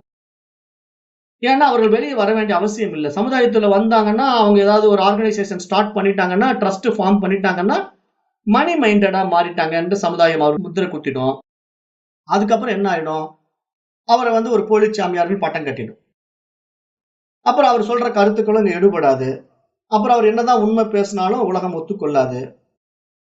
அப்புறம் அது வேற மாதிரி என்ன ஆயிடும்? அந்த ஆர்கனைசேஷன் வச்சவங்களே வந்து அவரை வச்சு பணம் சம்பாதிக்க ஆரம்பிச்சிடுவாங்க. அப்புறம் நாளடைவில் அவர் இருக்கிற வரைக்கும் அவரை வச்சுக்கிட்டு அப்படியே ஓட்டிட்டு இருப்பாங்க. நாளைக்கு அவர் இறந்த பிறகு பாத்தீங்கன்னா மிக பிரம்மாண்டமான ஆர்கனைசேஷனா மாறி ஃபுல்லா மணி ஃப்ளோல இருக்கும். ஃபண்டு தான் கலெக்ஷன் ஆகிற ஒரு ஆர்கனைசேஷனை நம்ம பாக்குறோம். அதுக்குன்னே சிலர் பிரத்யேகமா சாமியார்களும் ரெடி பண்றாங்க, போலீஸ் சாமியார்களும் ரெடி பண்ணி ஆர்கனைசேஷன் ஸ்டார்ட் பண்றாங்க. இது மாதிரி நிறைய திருவண்ணாமலையில இருக்கு. அப்ப இதெல்லாம் நம்ம பார்த்துட்டு இப்ப என்ன இங்க சொல்ல வரேன் அப்படின்னா, இது மாதிரி எதுக்கு செய்யணும்? இந்த மாதிரி பாடத்துக்கிட்ட வந்துட்டா இங்க உடலே இல்லையே, இந்த உடலே இல்லாத ஒருவன் இந்த உடலை வாழ்விப்பதற்கான வழிமுறைகளை ஏன் செய்ய வேண்டும்? அவசியமே இல்லை. அதுவே பார்த்துக்கும், இயற்கையே எல்லாம் பார்த்துக்கும். உண்ண உணவு, உடுக்க உடை, இருக்க இடம் என்கிற அத்தனை அத்தியாவசிய தேவைகளும் அவனுக்கு அதுவே கொடுத்துடும். இங்க மிருகங்கள்ல இருந்து தாவரங்கள் வரைக்கும் உணவு யாரு கொடுக்குறா? இயற்கை தானே கொடுக்குது. அந்த இயற்கை கொடுக்கும்போது அதுக்கு டூலா சிலரை யூஸ் பண்ணுது. இப்ப நான் போய் ஒரு செடிக்கு தண்ணி ஊத்துறேன் அப்படின்னா, அது நான் ஊத்துறேன்னு நான் நினைச்சிட்டு இருக்கேன். ஆனா அந்த செடிக்கு தண்ணி என்ன வச்சு அந்த இயற்கை ஊத்திக்கிட்டு இருக்குங்கிறது எனக்கு தெரியல. அதனால நான் என்னுடைய அகங்காரத்துல என்ன சொல்றேன்? நான் இந்த மரத்தை வச்சு தண்ணி ஊத்திக்கிட்டு இருக்கேங்க அப்படின்னு நான் சொல்லிக்கிறேன். ஆனா இறைவன் எப்படி இருக்கிறான்? மரத்தை வைச்சவன் தண்ணி ஊத்துவான் அப்படின்னு அந்த காலத்துல பெரியவங்களே ஒரு பழமொழி சொன்னாங்களா இல்லையா? மரத்தை வைத்தவன் தண்ணி ஊத்துவான்னா, அந்த மரத்தை வச்சவன் எப்படி தண்ணி ஊத்துவான்? ஆனா உண்மையிலேயே அதனுடைய தாத்பரியம், அதனுடைய உள்ளார்ந்த அர்த்தம் என்ன அப்படின்னா, அது இறைவன் பார்த்துக்குவான். ஏதோ ஒரு டூல யூஸ் பண்ணி அதுக்கு தண்ணி குடுப்பான். மனிதர்களே இல்லாத வனாந்திரத்துல கூட மழையை கொடுக்குறானா இல்லையா? தண்ணி வேணும்னா எங்கேயாவது அங்க போய் மனிதர்கள் ஊத்துறாங்களா தண்ணிய? அடர்ந்த காட்டுல கூட மழை பெய்து அதுக்கு தண்ணி குடுக்குறான். அப்ப பஞ்சபூதங்களுக்குள்ள அத்தனை நியதிகளும் இறைவன் இருக்கிறதுனால, அவனே எல்லாவற்றையும் பார்த்துக் கொண்டு இந்த உலகத்தை ஆண்டு கொண்டிருக்கின்றான். அப்ப இதுல நான் யார் இங்க நான் செய்யறதுக்கு? அகங்காரம் தான். நம்முடைய அகங்காரம் என்னன்னா, இத நான் செய்கிறேன், என்னுடைய செயல் இது அப்படிங்கிற மாரி ஈகோ. அதனால தான் ஒரு ஆர்கனைசேஷன் ஸ்டார்ட் பண்ணி இத நான் ரன் பண்றேன், நான் நடத்துறேன். என்னால இந்த இவர்கள் எல்லாம் முக்தர்கள் ஆயிட்டாங்க. என்னால இவருக்கு மோட்சம் கிடைச்சிருச்சு. அப்படின்னு எல்லாம் பெருமை அடிச்சுக்கிறது. இங்க யாரும் மோட்சத்துக்கு கொடுக்க முடியாது. அவரவர்களே அந்த மோட்சத்தை அடைவதற்கான பாதையில பயணிக்கின்றார்கள். அதற்கான கருவிகள் தான் இவர்கள் எல்லாம் என்பது இவர்கள் அறியாமல் இருக்கின்றார்கள்ங்கிறத இங்க நம்ம புரிந்து கொள்ள வேண்டும்.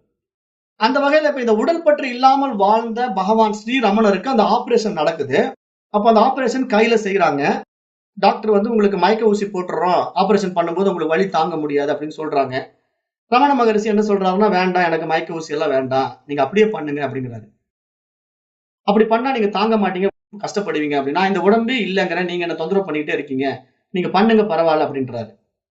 அப்ப அவரை வந்து நினைவிலேயே வைத்து நனவிலேயே அவருக்கு ஆபரேஷன் நடக்குது. அவர் அது ஒண்ணும் பெருசாவே எடுத்துக்கல. அந்த உடல் பற்றே இல்லாததுனால, அந்த கையில இருக்கக்கூடிய அந்த கட்டியை அகற்ற வரைக்கும் அவர் ஒண்ணும் வலியை உணரவே இல்ல. அப்புறம் அந்த கட்டியை அகற்றின பிறகு, அதற்கப்புறம் அந்த கட்டுக்கிட்ட எல்லாம் போட்ட பிறகு சிஷ்யர்கள் கேட்கறாங்க. உங்களுக்கு வலியே தெரியலையா? வலியே இல்லையா? அப்படின்ட்டு. வலி தெரியாமலாம் இல்ல. வலி இருக்கும். ஆனா அத நான் கவலைப்படுறதில்ல. அத உணர்வதில்ல. அத நான் சிந்திக்கிறது இல்ல அப்படின்னு சொல்றாரு. தங்களுக்கு வலியே இல்லையான்னு தொண்டர்கள் கேட்ட பிறகு, அதற்கென்ன வலி இல்லாமல் போகுமா? அது பாட்டுக்கு இருக்குது. அப்படின்னு ரமணர் சர்வசாதாரணமாக அதை சொல்லிவிடுகின்றார்.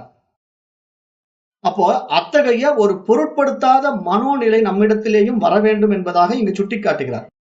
பகவான் ஆதிசங்கரர் வந்து உதாரணமா எடுத்து சில விஷயங்களை சொல்லும் போது, நாம அவர் வழியில வந்த சில மகான்களையும் நம்ம எடுத்துக்கிறோம். எடுத்துக்கிட்டு நமக்காக அவர்களை ஃபாலோ பண்றோம். ஏன்னா இப்ப நம்ம வந்து இந்த வழிமுறைக்கு வர்றதுக்கு நமக்கு யாராவது ஒருத்தர் வழிகாட்டி வேணும் இல்லையா? நான் இந்த பாதையில பயணிக்கிறேன்னா, அவரு போன பாதை எனக்கு பிடிச்சிருந்தா தான் அந்த பாதையில நான் பயணிப்பேன். அது இல்லாம அந்த பாதையில அவர் போயிட்டு அவர் சொல்றாருல்ல, இந்த பாதை நல்லா இருக்கு, இதுல வாங்க அப்படின்ட்டு. அதுதானே நடைமுறை உண்மை. பாதைன்னு சொல்றது நம்ம எப்படி எடுத்துக்கணும்? இப்ப நம்ம வந்து இந்த உலகியல் பாதையிலேயே நீங்க இந்த ரோட்ல போறதுக்கு ஏற்கனவே அந்த பக்கம் போனவரு இந்த ரோடு நல்லா இருக்கு வாங்கன்னு சொன்னா நம்ம போலாம். அந்த ரோடு மோசமா இருக்கு, கரடுமுரடா இருக்கு, இந்த பக்கம் போகாதீங்கன்னு சொன்னா நம்ம போக மாட்டோம். அது மாதிரி இந்த ஆன்மீக வாழ்க்கையில தான் போன பாதையில வென்று காட்டிய மகான்கள் இந்த பாதை நல்லா இருக்கு, இதுல வாங்க அப்படின்னு சொல்லும் போது நாம அந்த பாதையில போகும்போது நாம அவர்கள் அடைந்த நிலையை அடைய முடியும். அவர்கள் அடையும் போது நாம் அடைய முடியாதான்னா, இங்க அடைவதற்கு ஒன்றும் இல்லை. அதுவாகத்தான் நாம் இருக்கிறோம் என்ற புரிதல் வருவதுதான் இங்க விஷயம். அது அவர்கள் அந்த புரிதலுக்கு வந்தார்கள், அந்த நிலையை அடைந்தார்கள். நமக்கு அந்த புரிதல் வரவில்லை, அதனால் அந்த நிலையை நம்ம அடையவில்லை. அவ்வளவுதான் வித்தியாசம். அதே மாதிரி ஒருத்தருக்கு மாதிரியே எக்ஸ்பீரியன்ஸ் நமக்கு கிடைக்குமா அப்படின்னு எதிர்பார்க்க கூடாது. இப்ப ரமணருக்கு 14 வயசுலயே அந்த ஒரு அனுபவம் வந்துடுச்சு. அது மாதிரி எனக்கு ஒரு அனுபவம் வரணுமா அப்படின்னா அப்படியெல்லாம் வரணுங்கிறதே கிடையாது. இங்க யாருக்கும் ஒரே மாதிரி இருக்காது. நமக்கு ஒவ்வொருத்தருக்கும் ஒவ்வொரு மாதிரி ஒரு அனுபவம் கிடைக்கும். அந்த அனுபவம் எப்படி வேண்டுமானாலும் இருக்கும். எதில் வேண்டுமானாலும் இருக்கலாம். ஆனால் நாம் நம்மை உணர்வதற்கான ஒரு வாய்ப்பாக அது அமையும். அவ்வளவுதான். அந்த நிலை வரும்போது நமக்கு நம்முடைய யதார்த்தம், நம்முடைய சொரூபம் அனுபவம் ஆகிவிடும். அது நம்ம மற்றவரோட கம்பேர் பண்ணி பார்க்க வேண்டிய அவசியம் கிடையாது. அவர் இந்த வயசுல அடைஞ்சார், அவர் அந்த வயசுல அடைஞ்சார் அப்படின்னு யாராவது கம்பேரிசன் பண்ணி பார்க்கணும்னா நடக்கவே நடக்காது. ஏன்னா இங்க மகான்களுடைய வாழ்க்கை சரித்திரத்தை பாத்தீங்கன்னா, ரமணருக்கு ஒரு எக்ஸ்பீரியன்ஸ் இருந்திருக்கலாம், ராமகிருஷ்ணருக்கு ஒரு எக்ஸ்பீரியன்ஸ் இருந்திருக்கலாம். ஆனா இவங்க 2 பேருடைய கம்பேரிசன பண்ணி இவருக்கு இப்படி நடந்தது, அவருக்கு அப்படி நடந்தது, எனக்கு எப்படி நடக்கணும் அப்படின்னு நம்ம ஆராய்ச்சி எல்லாம் பண்ணிட்டு இருக்க வேண்டிய அவசியம் கிடையாது. நமக்கு எப்படி வேணா நடக்கலாம். சின்ன சின்ன விஷயங்களே நமக்கு அந்த அனுபவத்தை கொடுத்துடலாம். ஒரு விஷயத்தை கேட்கறதுனாலே நமக்கு ஃபயர் ஆயிடலாம். ஒரு புரிதல்ங்கிறது ஒரு வினாடி தானே. ஒரே வினாடியில அந்த புரிதல் வந்துருச்சுன்னா அவ்வளவுதான், அந்த நிலைப்பாட்டுக்கு நம்ம போயிடுவோம். இதுதான் இங்க நடக்க வேண்டிய ரசவாதம். இந்த ரசவாதம் அந்த செகண்ட்ல நடக்கும், அவ்வளவுதான். அது எப்போ நடக்கும், எந்த வினாடியில் நடக்கும்னு யாருக்கும் தெரியாது. ஆனால் அது நடக்க வேண்டிய நேரத்துல நடக்கும். அந்த நடப்பதற்கும் அவனுடைய அனுகிரகம் இருக்க வேண்டும் என்றுதான் இங்க பார்க்கப்படுகிறது. அவன் அருளாலே அவன் தாள் பணிந்து என்பது போல அவனுடைய அனுகிரகம் இல்லாமல் நாம் அந்த நிலைப்பாட்டுக்கு போக முடியாது. ஏன் என்றால் இங்கு இருப்பது அவன் மட்டும்தான். அவனே தன்னை உணர்வதற்கான அந்த பிரத்யேக தகுதியை அந்த உடலுக்கும் மனதிற்கும் அவனே உண்டாக்கி கொடுப்பான். அப்படி கொடுக்கும்போது அது அந்த நிலைக்கு வர முடியும். மற்றபடி நாமளா என்ன தலைகளா உருண்டு பிறண்டாலும் அது நடக்காது, ஒட்டாது. அதை நம்ம புரிந்து கொள்ள வேண்டும் என்பதாகவும் இங்கு பார்க்கப்படுகிறது. அதுதான் இந்த ஸ்லோகத்துல சொல்ல வர்ற முக்கிய சாரம். அப்ப நாம எதை அடைய விரும்புகின்றோம் என்பது நம்முடைய அதீத ஆர்வத்தை பொறுத்து இருக்கிறது. அதை பொறுத்து நம்ம அந்த பாதையிலேயே பயணம் செஞ்சா நம்ம ஜெயிச்சிடலாம். நம்ம பாதை மாறி போய்கிட்டு இருந்தோம்னா ஜெயிக்க முடியாது. அப்ப நமக்கு என்ன ஆகும், இதுல கொஞ்சம் அதுல கொஞ்சம்ட்டு போய் எதுலையுமே உருப்படாம வீணாக தான் போறோம். ஏன்னா நம்ம அப்படிதான் பண்றோம். பொதுவாவே நம்ம நடைமுறை உலக வாழ்க்கையில இப்ப ஒருத்தன் பணக்காரன் ஆகணும் அப்படின்னா அதுக்கு மோட்டிவேஷன் மீட்டிங் இருக்கு இல்லையா. ஒரு பெரிய பிசினஸ் நடக்குது, அந்த பிசினஸ் மீட்டிங் வைக்கிறாங்க. அப்ப அந்த மீட்டிங் ஏற்பாடு பண்ணவர் என்ன பண்ணுவாருன்னா, அந்த மார்க்கெட்டிங் எக்ஸிக்யூட்டிவ் எல்லாம் வர சொல்லிடுங்க, இன்னைக்கு நம்ம கிளாஸ் இருக்குன்றுவாங்க. அந்த கிளாஸ்ல போய் உட்காந்தீங்கன்னா நீங்க ஒரு விஷயத்தை போக்கஸ் பண்ணணும், அப்பதான் நீங்க ஜெயிக்க முடியும். நீங்க இங்க கொஞ்சம் அங்க கொஞ்சம் அலமோதிட்டு இருந்தீங்கன்னா நீங்க ஜெயிக்க முடியாது அப்படின்னு ஒரு கிளாஸ் எடுத்துட்டு அதுக்கு ஒரு உதாரணம் வேற சொல்லுவாங்க. எப்படி உதாரணம் சொல்லுவாங்கன்னா, இப்ப நீங்க ஒரு தண்ணி எடுக்கணும் பூமியில இருந்து அப்படின்னா அந்த இடத்துல நீங்க ஒரு போரை போடுறீங்க. அந்த போரை ஒரு 50 அடி போடுறீங்க, 100 அடி போடுறீங்க, தண்ணி வரல. அப்ப இந்த இடத்துல தண்ணி இல்ல போல் இருக்கு அப்படின்னு நினைச்சு அந்த போர் போடுறதை நிறுத்திட்டு திருப்பி ஒரு 10 அடி தள்ளி இன்னொரு இடத்துல போர் போடுறீங்க. அங்கேயும் அதே மாதிரி ஒரு 50 அடி போடுறீங்க, 100 அடி போடுறீங்க, தண்ணி வரல. அப்ப இது மாதிரி மாத்தி மாத்தி போர் போட்டுக்கிட்டே இருந்தா எப்பயுமே தண்ணி வராது. ஏன்னா அங்க தண்ணி வரணும்னா குறைந்தபட்சம் ஒரு 400 அடி 500 அடி ஆழத்துல போனா தான் அங்க தண்ணி இருக்குங்கிறது தெரியாம மூடத்தனமா ஒரு 100 அடி 200 அடியிலே தண்ணி வரலன்னு 10 இடத்துல ஓட்ட போட்டுக்கிட்டு இருக்கிறதுனால ஏதாவது பலன் இருக்கா? ஒரு பலனும் இல்லை. அப்ப இந்த உதாரணத்தை அப்படியே நம்முடைய வாழ்க்கையில நம்ம அப்ளை பண்ணும்போது, இப்ப நான் என்ன பண்றேன், இந்த சாமியை கொஞ்ச நாள் கும்பிடுறேன், அந்த சாமியை கொஞ்ச நாள் கும்பிடுறேன். அவர்கிட்ட அனுகிரகம் எதிர்பார்க்கிறேன், அவர்கிட்ட நடக்கல. அப்ப உடனே சனி பகவானை பார்த்து கொஞ்சம் வேண்டுதல் வைக்கிறேன், அவர்கிட்ட ஒண்ணும் நடக்க மாட்டேங்குதா, சரி குரு பகவான் கிட்ட போயிடுறேன். குரு பகவான் கிட்ட கொஞ்சம் கோரிக்கை வச்சு பாக்குறேன், அந்த டைம் மாறுது, ஒன்னும் இவரும் பிரயோஜனப்பட மாட்டார் போல் இருக்கு, சூரிய பகவானை பிடிச்சிக்கலாம் அப்படின்ட்டு சூரிய பகவானை கொஞ்சம் பிடிக்கிறேன். சூரிய பகவான் கிட்டையும் ஒண்ணும் நடக்க மாட்டேங்குது. சரி அப்ப செவ்வாய் பகவானை பிடிப்போம், இப்படியே மாறி மாறி பகவான்களை மாத்திக்கிட்டு இருக்கிறதுனால என்ன நடக்க போகுது, 10 இடத்துல குழி போட்ட வேலை தான் நடக்கும். எந்த கடவுளுடைய அனுகிரகமும் கிடைக்காது. அப்ப இங்க ஏக்க இறைவனை ஏதேனும் ஒரு உருவத்துல வழிபாடு பண்றாங்க இருந்தா கூட அதுல முழுமையாக நிற்கின்றோமான்னா நம்ம நிற்கல.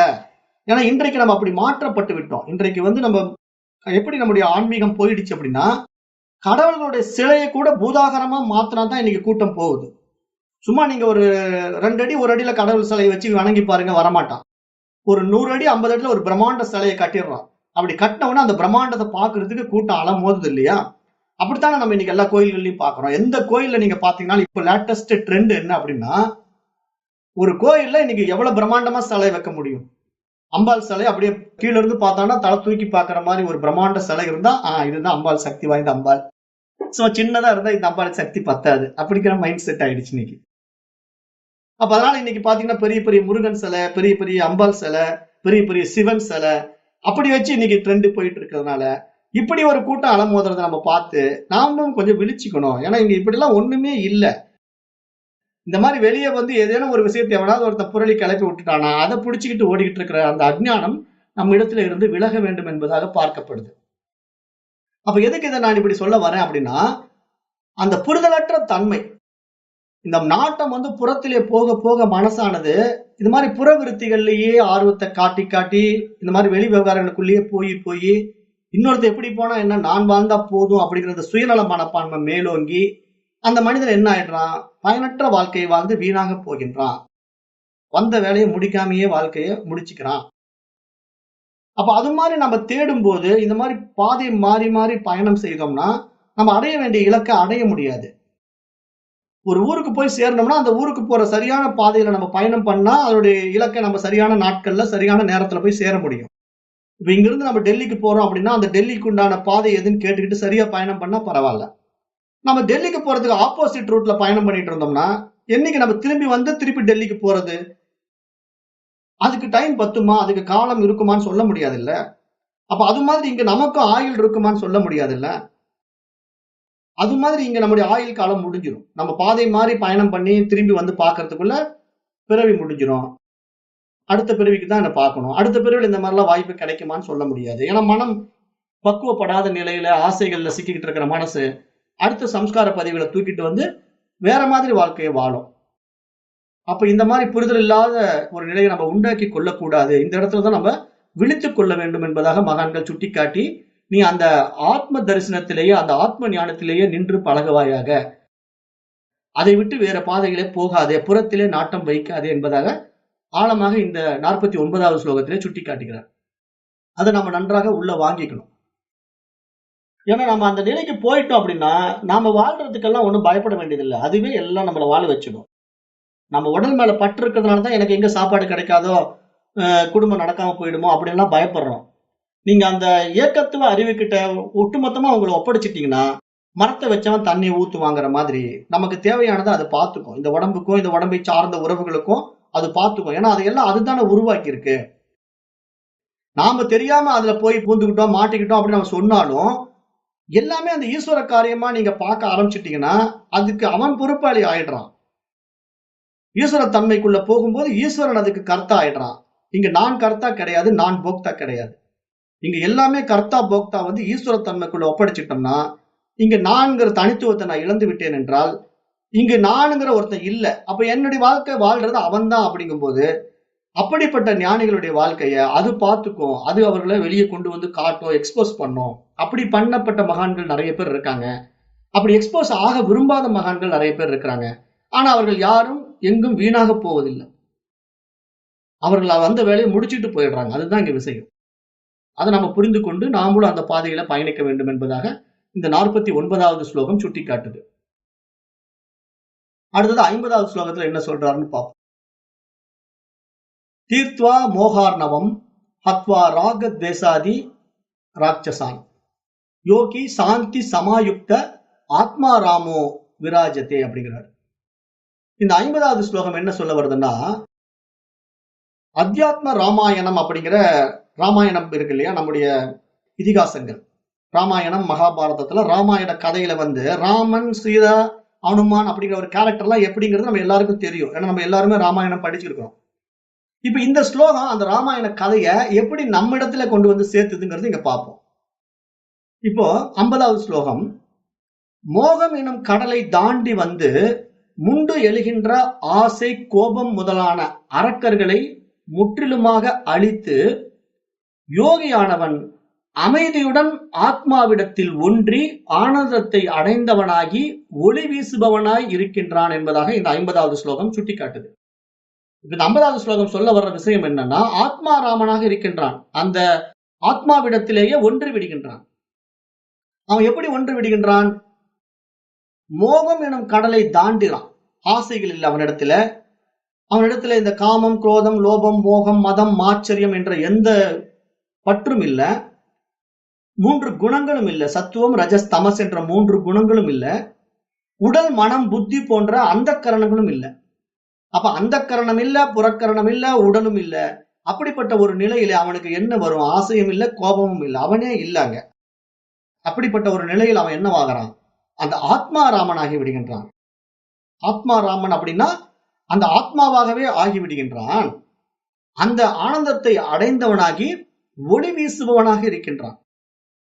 அந்த தேஜஸ், அந்த ஆத்ம பிரகாசத்திலே திளைக்கின்றான். ஜீவன் முக்தனுடைய லட்சணத்தை இங்க சுட்டிக்காட்டி ராமாயணத்தோட ஒப்பிடுறதாக இங்க பார்க்கப்படுது. இந்த ஸ்லோகத்துல ஆத்மா ராமா அப்படிங்கிற ஒரு சொற்றொடர் என்ன வருதுன்னா, ஆத்மாவில் திளைத்து இன்புறுவதாக அர்த்தம். ஆத்மா ராமன் என்றால் ஆத்மாவில் திளைத்து இன்புற்று இருக்கின்றவனை தான் ஆத்மா ராமன் என்று சொல்லுவோம். அப்ப ராமகா அப்படிங்கிற ஒரு சமஸ்கிருத வார்த்தை வருது. ராமகா அப்படின்னா இந்த அத்தியாத்ம ராமாயணத்திலே ராமனுடைய கேரக்டர் அது. ராமகா அப்படின்னா ராமனுக்கு ஒரு கேரக்டர். ராமன் உண்மையிலே யார் தெரியுமா? ஆத்மா தான். அப்ப அந்த ஆத்மா ஏன் வந்து அல்லல் படுது அப்படின்னா, இங்க சப்ஜெக்ட புரியறதுக்காக எப்படி இங்க புரிய வைக்கிறாரு கேளுங்க. இந்த கதை எப்படின்னா, இந்த அத்தியாத்ம ராமாயண முறையிலே ராமாயண நிகழ்வுகளை சுருக்கமாக இந்த ஸ்லோகத்திலே குறிப்பிடப்படுவதாக பெரியோர்கள் சுட்டி காட்டுகின்றார்கள். அப்படி சுட்டிக்காட்டிய அந்த குறிப்பை நம்ம இங்க பார்க்கலாம். எப்படின்னா, ராமன் சீதையை இழந்து தவிப்பது போல இந்த ஜீவனும் அமைதியை இழந்து தவிக்கின்றான் அப்படின்னு உருவகப்படுத்தப்படுது. இங்க ராமன் சீதையை இழந்துட்டு துயரம் அடைகிறான், துன்பம் அடைகிறான், சீதையை அடைய முடியாம தவிக்கிறான். அது மாதிரி இங்க ஜீவன் அந்த ஆத்மாவை இழந்து விட்டு தன்னை யார் என்று தெரிந்து கொள்ள முடியாமல் தவித்துக் கொண்டிருக்கின்றான் என்பதாக இந்த உருவகத்தை இங்கு இணைக்கப்படுகிறது.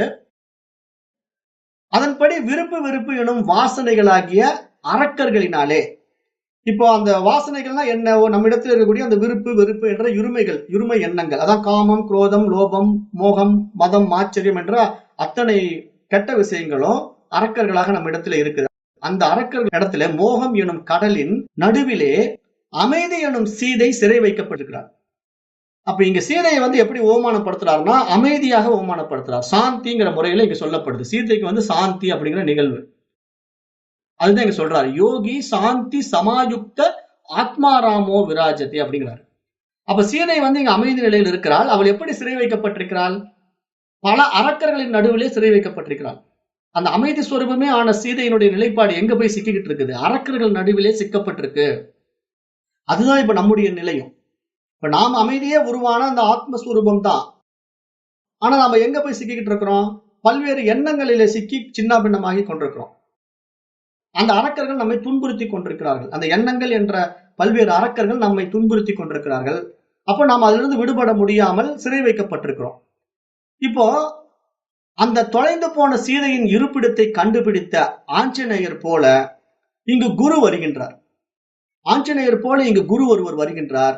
குரு ஒருவர் அமைதியை அடைவதற்கான உரிய வழியை போதிக்கின்றார், காட்டிக் கொடுக்கின்றார். அப்ப ராமாயணத்துல இங்க ஆஞ்சநேயர் என்ன பண்றாரு? சீதையை அடைவதற்கான வழியை காட்டிக் கொடுக்கின்றார். அவர் தான் அந்த ராம சேது பாதத்தை உருவாக்குறார். சேது பாலத்தை இந்தியாவிலிருந்து இலங்கைக்கு உருவாக்குறாரு இல்லையா? அந்த பாதையை காட்டிக் கொடுப்பவர் யாரு? ஆஞ்சநேயர். அவர் தான் போய் அந்த சீதையை மீட்டுக்கிட்டு வரார். அப்ப அவருடைய வழிகாட்டுதலின்படி ஜீவனாகிய ராமன் ஆத்ம தியானம் என்ற பாலத்தின் துணையினாலே மோகம் எனும் அஞ்ஞான கடலை தாண்டி சிறை வைக்கப்பட்டுள்ள அமைதி எனும் சீதையை ஆத்ம விசாரம் எனும் ராம பானத்தினாலே வாசனைகளான அரக்கர்களிடமிருந்து தப்பிக்க வைத்து அமைதியுடன் தன் இயல்பான இடமான அயோத்தியை அடைந்து ஆனந்தமாய் இருந்தான் என்பதாக இங்கு ராமாயணம் சுட்டி காட்டப்படுகிறது. அத்தியாத்ம ராமாயணத்தை இந்த செயல்ல அழகாக கோர்வை பண்ணி அதை எடுத்து விளக்குறாரு, மகான்கள் விளக்குகிறார்கள். அதுதான் இப்ப நம்ம இங்க பாக்குறோம். இந்த ராமன், சீதை, அனுமன், அந்த சேது பாலம், அப்புறம் இங்க அமைதி அப்படிங்கிற எல்லா விஷயத்தையும் ஒப்பிட்டு பேசப்படுது. சீதை தான் அமைதி. இப்ப ராமன் என்ன பண்றான்? ஜீவன் அந்த அமைதியை அடைய முடியாம தவிக்கிறான். அந்த அமைதியை அடைவதற்கான வழியை ஆஞ்சநேயர் காட்டி கொடுக்கிறார். அந்த ஆஞ்சநேயர் தான் இந்த குரு. அப்ப காட்டி கொடுக்கும் போது அவர்கள் அந்த பாதையில போகும்போது நிறைய வாசனைகளான அரக்கர்கள் இருக்கிறாங்க. ஏன்னா இந்த பாதையை காட்டி கொடுத்தாலும் அப்படி ஈஸியா போயிட முடியாது. அந்த பாதைகளில அரக்கர்களுடைய தொல்லை இருக்கு. அதுதான் நம்முடைய வாசனைகள் என்ற எண்ணங்கள். அப்ப அந்த எண்ணங்களுடைய தொல்லைகளிலிருந்து தப்பிப்பதற்கான போரை அவன் செய்ய வேண்டியிருக்கிறது. யார் செய்ய வேண்டியிருக்கு? ஜீவன் போராட வேண்டியிருக்கிறது. அந்த எண்ணங்களிடத்திலே போராட வேண்டிய அவசியம் உண்டாகி விடுகிறது. அப்படி போராடி அந்த ஜீவனானவன் என்ன பண்றான்? அந்த எண்ணங்களை அழிக்கிறான். அந்த மனமானது தன்னிடத்தில் இருக்கின்ற எண்ணங்களை எல்லாம் அழிக்கின்றது. அப்ப ராமனானவன் அந்த அரக்கர்களை எல்லாம் அழிக்கின்றான், அழித்து சீதையை அடைகின்றான். அப்ப ஜீவனானவன் என்ன ஆகிறான்? அந்த ஆத்மாவை அடைகின்றான். அந்த ஆத்மாவை அடைந்த பிறகு அவனுடைய நிலை என்ன? அமைதி வந்துவிடும். அவ்வளவுதான். ஆத்மாவை அடைந்து விட்ட பிறகு அவனுக்கு அமைதி, சாந்தி வந்துடும். அப்ப ராமன் சீதையை அடைந்த பிறகு அவனுடைய அந்த நோக்கம் முடிவிட்டுறது. இன்னும் அவன் போர் புரிய வேண்டியதில்லை. அவன் எதை அடையணுமோ அந்த இலக்கை அடைந்து விட்டான். இப்ப அவன் சீதையோடு சென்று அமைதியாக ஆனந்தமாக வாழப் போகின்றான். அப்ப இதுதான் இந்த கதையினுடைய தத்துவமாக இங்க சொல்லப்பட்டு அந்த ராமாயணத்தோட இந்த ஸ்லோகத்தை ஒப்பிட்டு இதற்கு முந்தைய மகான்கள் பேசி இருக்கின்றார்கள். அதைத்தான் இங்க நாம் எடுத்து சொல்றோம். இந்த ஒரு ஸ்லோகத்துக்கு உண்டான விளக்க உரையை இதற்கு முந்தைய மகான்கள் சொல்லப்பட்டு அது வம்சாவளியாக இன்று நாம் அதையும் கேட்டு புரிந்து கொள்ளக்கூடிய ஒரு பாக்கியம் நமக்கு கிடைத்திருப்பதாக பார்க்கப்படுது. அப்ப இது மாதிரி ஒரு ஞான விஷயங்களை மகான்கள் நமக்கு எடுத்து புரிய வைக்கின்றார்கள் என்பதை நம்ம பார்க்கிறோம். அப்போ முந்தைய மற்றும் இந்த ஸ்லோகம் உள்பட இன்னும் 2 ஸ்லோகங்களிலேயும் இந்த ஜீவமுக்தனின் லட்சணத்தை விவரமாக விளக்கப்பட போகிறது. அப்ப வெளியுலக விஷயங்களில் ஆசைகளை வளர்த்துக் கொண்டு அதனால் பெருகி வரும் வினைக்கடலில் மூழ்கியுள்ள ஜீவன் தன் மன அமைதியை இழக்கின்றான். ஆனாலும் அவன் என்றோ செய்த நல்வினை பயனாக அவனுக்கு வழிகாட்ட ஒரு குரு அமைகின்றார் என்பதாக இந்த ஸ்லோகம் சுட்டிக்காட்டுகிறது. இந்த 50வது ஸ்லோகம் சுட்டிக்காட்டுகிறது. அதுதான் யோகி சாந்தி சமாயுக்த ஆத்மாராமோ விராஜதே அப்படிங்கிறார். அப்ப இந்த மாதிரி மோகம் எனும் அரக்கர்களை முற்றிலுமாக அழித்து யோகியானவன் அமைதியுடன் ஆத்மாவிடத்திலே ஒன்றி ஆனந்தத்தை அடைந்தவனாகி ஒளி வீசுபவனாக இருக்கின்றான் என்பதை இந்த ஸ்லோகம் சுட்டிக்காட்டுகிறது. அப்ப அந்த ஆத்மாவிடத்திலே ஒன்றி ஒளி வீசுபவனாக மாறுவதற்கான ஜீவன் என்ன செய்யறான்? மோகம் எனும் கடலை தாண்டி முண்டு எழுகின்ற ஆசை கோபம் முதலான அரக்கர்களை முற்றிலுமாக அழித்து அமைதி அடைகின்றான். சும்மா அவன் அமைதி அடைய முடியாது. அதுக்குண்டான அத்தனை செயலையும் அவன் செய்கிறான், அரக்கர்களை அழிக்கிறான். அது மாதிரி இங்கு நாமும் நம் மனதில் எழுகின்ற எண்ணங்களை விசாரித்து புத்தியினாலே அவைகளை கண்டுபிடித்து அவைகளை அழித்துவிட்டு நாம் அந்த அறிவாகத்தான் இருக்கின்றோம் என்ற நிலையிலே அந்த தூய அறிவிலேயே நாம் பிரகாசிக்க வேண்டும் என்பதாக இங்கு சுட்டிக்காட்டப்படுகிறது. அப்ப இன்றைய வகுப்புல நம்ம இந்த 50வது ஸ்லோகத்தோட நிறைவு செய்வோம். ஏன்னா இப்படியே போயிட்டு இருந்தோம்னா இன்னைக்கு டைம் பத்தாது. 51வது ஸ்லோகமும் இன்னும் கொஞ்சம் விரிவா பார்க்க வேண்டியிருக்கு. நாளைய வகுப்புல 51வது ஸ்லோகத்தை வைத்துக் கொள்ளலாம். இந்த ஸ்லோகங்கள், இந்த ஆதிசங்கருடைய வழிகாட்டுதல்கள் எல்லாம் நமக்கு என்ன சொல்ல வருதுன்னா, நாம் அந்த தூய அறிவாக நிலையாக திடமாக நின்று அந்த ஸ்புரணத்திலேயே நான் என்கின்ற அந்த சதா தன்னுடைய சுயம் பிரகாச அறிவிலேயே நின்று பழக வேண்டும். இதுதான் இங்கு ஆத்ம தியானம் என்பதாக சொல்லப்படுகிறது. அந்த ஆத்ம தியானத்தை மேற்கொள்கின்றவன் ஆத்மா ராமனாக இருக்கின்றான் என்பதாக சுட்டிக்காட்டப்படுகிறது. ஆக இன்று 50வது ஸ்லோகத்தோட வகுப்பை நிறைவு செய்கின்றேன். நன்றி. ஓம் தத்சத்.